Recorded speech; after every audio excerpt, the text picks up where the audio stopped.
Hello students, welcome to the channel English with Ansh. मैं हूं अंश। तो बहुत ही महत्वपूर्ण इम्पोर्टेंट आपके लिए अपडेट लेकर आ रहा हूं जी। क्या आपके जो class 12th RBSE board Rajasthan board का जो टाइम टेबल है फॉर बोर्ड एग्जाम 2025 जो है वो जारी कर दिया गया है जी। ओके, आप देख सकते हैं ये आपका टाइम टेबल है। बाकी मैंने आपके लिए लिख भी दिया है, जिससे जो जो विषय जिस स्टूडेंट का होगा वो अपने हिसाब से अपने नोटबुक में लिख लिएगा। ठीक है, तो ये कल ही जो बोर्ड ने जो अपना टाइम टेबल है उसको जारी किया है जी। तो काफ़ी सारे स्टूडेंट बहुत बेसब्री से इंतज़ार कर रहे थे कि टाइम टेबल कब आएगा, टाइम टेबल कब आएगा। तो लीजिए, टाइम टेबल आ गया है। 6 मार्च से आपके एग्ज़ाम्स स्टार्ट होने जा रहे हैं। ठीक है, और लास्ट 5 अप्रैल तक है। ओके, तो जिस चीज़ का आपको इंतज़ार था वो चीज़ अब आ गई है।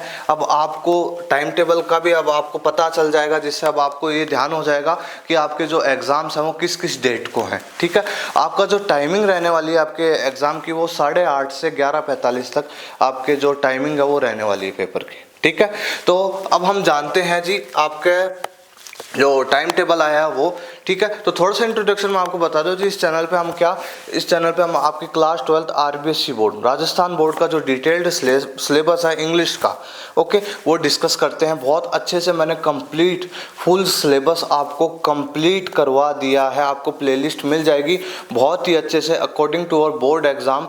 ओके, बोर्ड के पॉइंट ऑफ व्यू से जो जो चीज़ें इंपॉर्टेंट है वो सारी चीज़ें आपको करवा दी। अगर आप नए हो, आज चैनल पे आज पहली बार आए हो आप, तो आपको बता दूं आपको प्लेलिस्ट मिल जाएगी वेल अरेंज्ड सीक्वेंस में। आपको सब कुछ आपका जो स्टडी मटेरियल वो मिल जाएगा। ओके, तो आपकी जो दोनों बुक्स हैं उनको बहुत अच्छे से डिटेल्ड समराइज करा है मैंने चैप्टर्स को। इंपॉर्टेंट क्वेश्चन आंसर्स करें, जो आपके राइटिंग सेक्शन में नोटिसेस वगैरह थे, आर्ग्यूमेंट्स थे, एडवर्टीजमेंट थे। ठीक है, और जो लेटर राइटिंग, रिपोर्ट राइटिंग वगैरह, जो कंपोजिशन, लॉन्ग कंपोजिशन वाला पोर्शन था वो, एंड देन ग्रामर सेक्शन जो आपके 4 टॉपिक्स है, क्लॉजेस, सिंथेसिस, फ्रेजल वर्ब और कंजक्शंस। ठीक है, तो सारे वीडियो डिटेल्ड आपको मिल जाएंगे।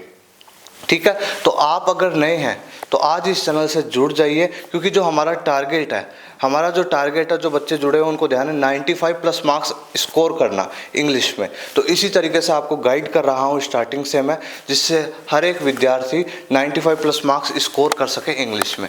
ठीक है, तो चलिए अब हम आपका टाइम टेबल देख लेते हैं। ये जी आपका टाइम टेबल है, आपको दिख रहा होगा आराम से, आप इसको भी कैप्चर कर सकते हैं। और मैंने जो महत्वपूर्ण जो इम्पोर्टेंट सब्जेक्ट्स हैं जो मोस्ट ऑफ द स्टूडेंट्स के रहते हैं, ठीक है, उनको यहाँ पे इंक्लूड कर दिया है जी। ठीक है, तो आपको क्या करना है, आपको सिर्फ अपने एग्जाम जो जो आपके सब्जेक्ट्स हों उन पर विशेष रूप से ध्यान देना है। ओके, बाकी सब्जेक्ट्स के आपको आपके जो सब्जेक्ट्स हैं उन पे ध्यान रखिएगा आप। ठीक है, देखो टाइमिंग आपकी 8:30 सुबह, देखो AM टू 11:45 AM तक आपका जो टाइमिंग रहेगी एग्जाम की वो होगा। ठीक है, 3.25 घंटे का आपका जो पेपर होता है वो होगा। देखो 6 मार्च से स्टार्ट होने जा रहे हैं आपके पेपर। 6 मार्च थर्सडे, मनोविज्ञान। ठीक है, मनोविज्ञान आपका पेपर होगा मनोविज्ञान का। देन जो भी स्टूडेंट जिनके मनोविज्ञान है उनका पेपर हो जाएगा। 7 मार्च को चित्रकला, जो आर्ट्स में जिनके ड्राइंग हो, ओके, उनका पेपर होगा फ्राइडे को। देन आप देखिए 8 मार्च 2025 जो सैटरडे है उसको ज्योग्राफी, जो मोस्ट ऑफ द स्टूडेंट जो आर्ट्स में होते हैं उनके ज्योग्राफी ऑप्शनल होता ही है। ठीक है, तो ज्योग्राफी का पेपर होगा आपका 8 मार्च को सैटरडे को। और लेखा शास्त्र हो किसी के, और फिजिक्स, जो साइंस स्ट्रीम के जो बच्चे हैं उनका फिजिक्स का पेपर हो जाएगा। ठीक है, फिर 9 मार्च 2025 संडे है तो ये गैप मिल जाएगा आपको। ठीक है, 10 मार्च जो मंडे है इस पे आपको इंग्लिश कंपलसरी, जो सभी के लिए कॉमन है, सभी के लिए मतलब हर स्ट्रीम के बच्चे के लिए कॉमन है, सबको पढ़नी ही पड़ती है, अंग्रेजी अनिवार्य है। ठीक है, इंग्लिश कंपलसरी जो अपना सब्जेक्ट है, इंग्लिश का पेपर अपना 10 मार्च को होएगा, 10 मार्च को मंडे। ठीक है, 12 मार्च को क्या पेपर होगा जी, लोक प्रशासन हो ना अगर किसी के, वो 12 मार्च को उनका पेपर होगा। ठीक है, आगे देखिए, फिर 13 मार्च को आपके जो होलिका दहन का अवकाश हो जाएगा। 14 मार्च को आपके धुलंडी अवकाश हो जाएगा।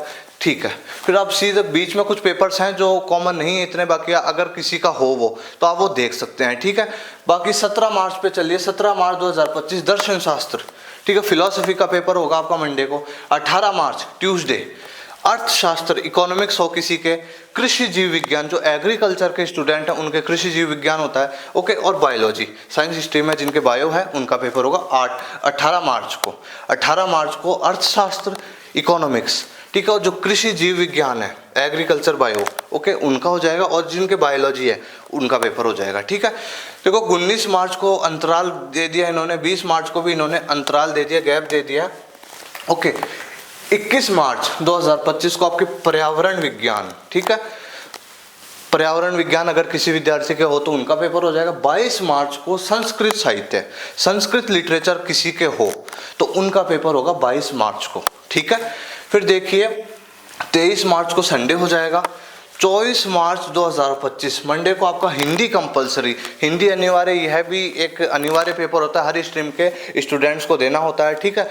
तो हिंदी अनिवार्य जो आपकी हिंदी कंपलसरी है उसका पेपर 24 मार्च को होगा, 24 मार्च 2025 मंडे को, ठीक है। फिर 25 मार्च को देखिए, 25 मार्च ट्यूसडे को गृह विज्ञान किसी के होम साइंस होना तो उनका 25 मार्च को होगा पेपर। देन देखिए आप 26 मार्च 2025, ठीक है, इसमें शारीरिक शिक्षा फिजिकल एजुकेशन अगर किसी के हो तो उनका पेपर होगा, ओके। देन 27 मार्च को क्या समाजशास्त्र किसी के सोशियोलॉजी हो तो उनका पेपर 27 मार्च को हो जाएगा। देन देखिए 28 मार्च को पॉलिटिकल साइंस राजनीति विज्ञान मोस्ट ऑफ द स्टूडेंट्स के रहती ही है आर्ट्स में, ठीक है। तो 28 मार्च को फ्राइडे है 2025, पॉलिटिकल साइंस का पेपर होगा आपका।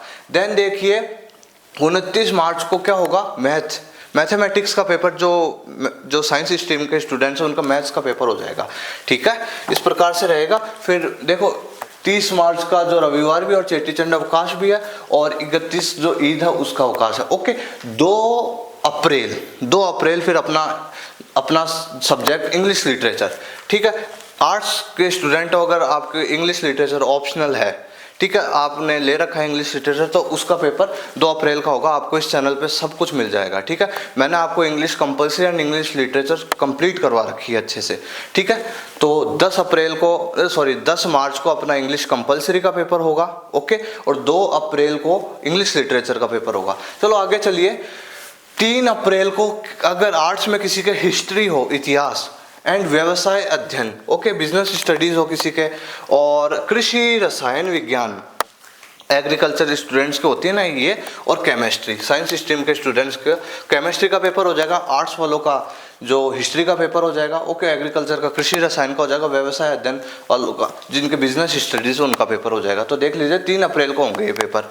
आगे चलिए 4 अप्रैल 2025 को कंप्यूटर साइंस किसी के कंप्यूटर विज्ञान हो ना, कंप्यूटर हो तो उनका पेपर 4 अप्रैल को होगा फ्राइडे को, ठीक है। और 5 अप्रैल 2025 को लास्ट पेपर हिंदी साहित्य। अगर किसी विद्यार्थी के 12th क्लास में ऑप्शनल हिंदी साहित्य हिंदी लिटरेचर ले रखा है तो उनका पेपर 5 अप्रैल 2025 को होगा, और किसी के उर्दू साहित्य हो उनका पेपर भी 5 अप्रैल को होगा। देखिएगा और जो साहित्य है जैसे सिंधी साहित्य, गुजराती साहित्य, पंजाबी साहित्य, राजस्थानी साहित्य, इनका पेपर भी 5 अप्रैल को ही होगा, ओके। जो फारसी है और फिर प्राकृत भाषा है इनका पेपर 5 अप्रैल को ही होगा। तो मेन जो है जैसे हिंदी साहित्य और उर्दू साहित्य, ठीक है, इनका पेपर 5 अप्रैल को होगा। तो इस प्रकार से आपका ये जो टाइम टेबल है जी ये रहने वाला है। तो होप करता हूँ आप सभी को समझ आ गया हो। अब आपको किस प्रकार से लिखना है जी, आप एक चीज़ मान के चलिए कि आपको देखे अब आपको अपने सब्जेक्ट से मतलब है सीधा सा, ठीक है जी। तो इस प्रकार से आपका जो टाइम टेबल है वो रहने वाला है। अब आपको जैसे मैं एक एग्जांपल देता हूँ, आपको क्या करना है जी, आप अपने जो आपके सब्जेक्ट्स हैं उनका डे एंड डेट और जो आपके पेपर्स होंगे उनका ध्यान में रखना, आपको सबका ध्यान, ठीक है। जो मैं आपको एग्जांपल देता हूँ, जैसे देखिए, जैसे 5 पेपर्स होंगे, ठीक है, 2 कंपलसरी होते हैं, 3 ऑप्शनल सब्जेक्ट्स होते हैं अपने, ठीक है। तो टोटल 5 पेपर होंगे अपने, ठीक है। तो अब आपको डे एंड डेट ध्यान में रख लेनी है और अपने सब्जेक्ट्स ध्यान में रख लेना है। इस प्रकार से आपको अपनी एक नोटबुक है उसमें लिख लेना है कि जो इस तारीख को ये पेपर होगा मेरा, और टाइम भी लिख लीजिएगा जी। जैसे टाइम भी लिख लीजिएगा, जैसे 8:30 से 11:45, ठीक है। तो ये टाइम रहने वाला आपका, तो आप टाइम भी लिख लीजिएगा और अपना जो सब्जेक्ट हो और जो डेट हो, इस प्रकार से लिख लेना आपको अपने एक पेज पे। जैसे इस तारीख को मेरा ये पेपर रहेगा, इसको ये रहेगा, इसको ये रहेगा, इसको ऐसे समझ के 2 कंपलसरी के होंगे, बाकी 3 आपके ऑप्शनल होंगे। अपने आपके जो सब्जेक्ट हो वो देखिएगा कौन सी डेट को उसका पेपर है, देन आप इस हिसाब से, मैंने आपको एक एग्जांपल दे दिया कि आपको लिख लेना है। ठीक है, तो ये रहा हमारा जो टाइम टेबल, तो हमने डिस्कस कर लिया है डिटेल में। तो आप अगर कैप्चर करना चाहें एक बार तो आप स्क्रीनशॉट ले सकते हैं, देन हम बात करते हैं। तो होप करता हूँ आप सभी स्टूडेंट्स को समझ में आ गया होगा टाइम टेबल, एंड काफ़ी बच्चे खुश भी हुए होंगे, काफ़ी बच्चे डर भी गए होंगे, काफ़ी बच्चे थोड़ा सा टेंशन ले ली होगी। तो कुछ इस प्रकार की चीज़ें करनी नहीं है भैया। आप लोगों को टाइम टेबल आ गया अब आपका, तो अब आपको ध्यान में रखते हुए अपनी पढ़ाई को, अब पढ़ाई का टाइम आ गया, मेन चीज़ ये है। तो अब अच्छे से पुश करना है अपनी पढ़ाई को, सीधी सी बात है। ठीक है, अच्छे से पढ़ना है। बाकी आप सभी स्टूडेंट्स को मैंने बता ही दिया है कि आपको अगर इंग्लिश में 95 प्लस मार्क्स स्कोर करने हैं तो आप आज इस चैनल से जुड़ जाइए। प्लेलिस्ट आपको मिल जाएगी, वेल अरेंज प्लेलिस्ट है, सारी चीज़ें करवा दी हैं, सारी चीज़ें करा दी है, डिटेल करवा दी है। कोई भी आपको डाउट हो, कुछ भी आपको आस्क करना हो, कुछ भी पूछना हो, ठीक है, वो आप आस्क मुझसे कर सकते हैं। ठीक है, और डिस्क्रिप्शन में आपको टेलीग्राम चैनल का लिंक भी मिल जाएगा, जहाँ पे मैंने जो टाइम टेबल है उसकी जो PDF है वो भेज दी है आपको। ठीक है, तो आप वहाँ से टाइम टेबल भी देख सकते हैं, और जो कुछ इन्फॉर्मेशंस होती है मैं सूचित करता रहता हूँ। वहाँ पे डिस्कशन वाला सेक्शन है, वहाँ पे आप डिस्कस भी कर सकते हैं। ठीक है, तो आप जुड़ जाइए आज। अगर आप नए हैं इस चैनल से तो आप आज ही जुड़ जाइए, और विद माई गाइडेंस आप बहुत अच्छे मार्क्स स्कोर करोगे। ठीक है, तो देख लीजिएगा, प्लेलिस्ट वेल अरेंज्ड है, आप पढ़ना चाहो बहुत अच्छे से पढ़ सकते हो।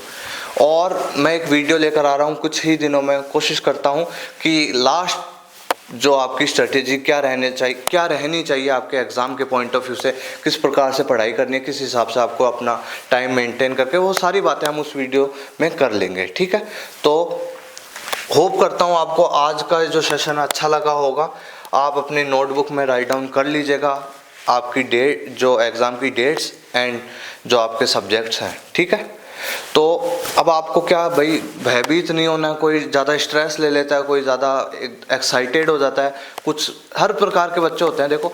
तो किसी भी प्रकार का कुछ आपको भय नहीं रखना है ना कुछ, आपको बस अब अपनी पढ़ाई को बहुत तेज़ गति में ले जाना, और अच्छे से सारी चीज़ें पढ़ते जाना है, रिवाइज करते जाना है। ठीक है, किसी भी चीज़ को छोड़िएगा मत। रिवीजन का टाइम है, सिलेबस ओवरऑल सभी का हो गया होगा। ठीक है, बस अब आपको रिवाइज करना है, जल्दी रिवाइज करते हैं, जिससे आपके माइंड में फिट हो जाएगी वो सारी चीज़ें, भूलोगे नहीं आप। ठीक है, वहाँ पे पेपर में आप अच्छा परफॉर्म करोगे उससे। तो अब आपको डरना नहीं है, कुछ भी माइंड में सोचना नहीं है, ओवर थिंक नहीं करना है, डिप्रेस्ड नहीं होना है। बस अब आपको अपनी पढ़ाई में लीन हो जाना है एक तरीके से, और बहुत अच्छे से दिल लगा के, पूरे एकाग्रता के साथ, कंसिस्टेंसी के साथ आपको अपनी पढ़ाई करनी है।